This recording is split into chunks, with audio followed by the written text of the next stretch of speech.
और आइए बढ़ते हैं आगे। इस समय की बड़ी खबर राजधानी दिल्ली से आ रही है, जहां पर आतिशी होंगी दिल्ली की नई मुख्यमंत्री। इस बात की पुष्टि कर दी गई है, बड़ी जानकारी आपको दे रहे हैं। आतिशी होंगी दिल्ली की नई मुख्यमंत्री। उनके नाम पर चर्चा लगातार चल रही थी।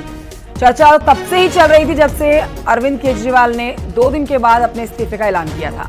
अब देखिए ये तय हो चुका है, आतिशी अब दिल्ली देश की राष्ट्रीय राजधानी की मुख्यमंत्री होने जा रही हैं।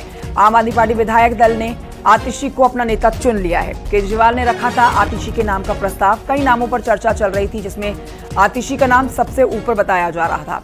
ऐसे में अब देखिए ये बड़ी जानकारी आपको हम दे रहे हैं। दिल्ली में अब स्थिति स्पष्ट हो चुकी है। अगला मुख्यमंत्री कौन होगा? अरविंद केजरीवाल के बाद अगर कोई कुर्सी पर बैठ रहा है तो वो है आतिशी।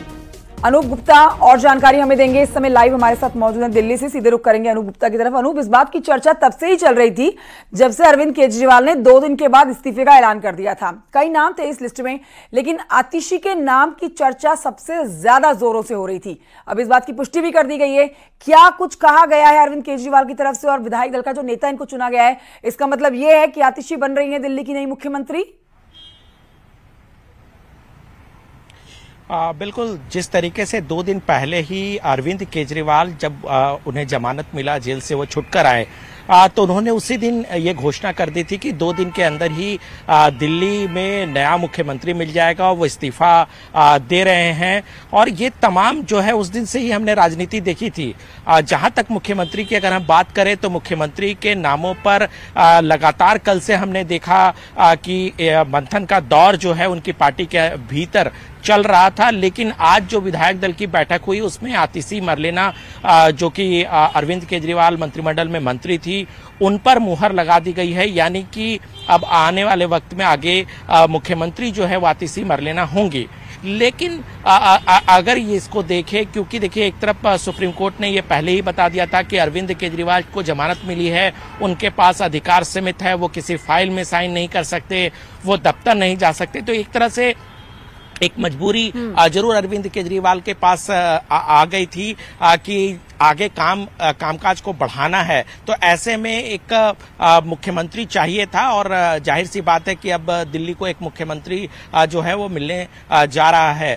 लेकिन इसको मास्टर स्ट्रोक के तौर पर ही भी देखा जा रहा है, क्योंकि अरविंद केजरीवाल ने पहले ही साफ कर दिया है कि जिस तरह से उन पर आरोप लगे हैं, अब वो दिल्ली की जनता से मैंडेट लेंगे, दिल्ली की जनता के दरबार में जाएंगे और उसके बाद अगर दिल्ली की जनता उन्हें मैंडेट देती है तो वो फिर से मुख्यमंत्री बने। इसको अगर हम देखें तो जाहिर सी बात है इसको भी एक मास्टर स्ट्रोक के तौर पर देखा, वो अब खत्म हो गया है और आतिशी मरलेना वाकई में अनूप ये राजनीतिक रूप से लिया गया एक बड़ा फैसला है। पद छोड़ दूंगा और जल्द ही दिल्ली के वासियों को नया मुख्यमंत्री मिलेगा। उसके बाद से छोड़ना था, तब तो छोड़ा नहीं।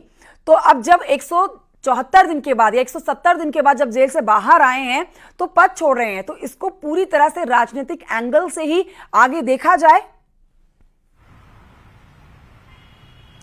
देखिए आपको बता दूं कि इतिहास में कामकाज पूरी तरह से ठप रहा, उसके बावजूद भी वो इस्तीफा नहीं दे रहे थे। आपने इससे पहले इस तरह का उदाहरण नहीं देखा होगा।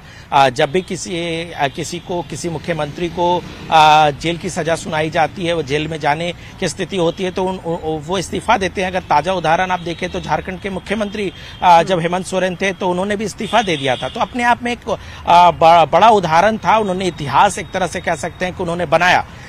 लगातार उस समय भी बीजेपी लगातार दबाव बना रही थी कि जब वो जेल में हैं तो ऐसे में दिल्ली का विकास पूरी तरह से रुक सा गया है, तो मुख्यमंत्री पद से उन्हें इस्तीफा देना चाहिए। लेकिन उन्होंने इस्तीफा नहीं दिया और जब वो बाहर आए तो उन्होंने इसका कारण भी बताया कि उन्होंने क्यों नहीं जेल से इस्तीफा दिया। और अब जेल से बाहर आने के बाद उन्होंने के अंदर रहते भी अरविंद केजरीवाल पहले ऐसे मुख्यमंत्री बन गए हैं जो जेल में रहते ही उन्होंने कई 2 दिन के बाद इस्तीफा देने की जो बात कही, जिसके बाद अब दिल्ली में नई मुख्यमंत्री आतिशी तो होंगी, लेकिन राजनीति भी चरम पर रहेगी। अनूप, बहुत शुक्रिया आपका जानकारी के लिए।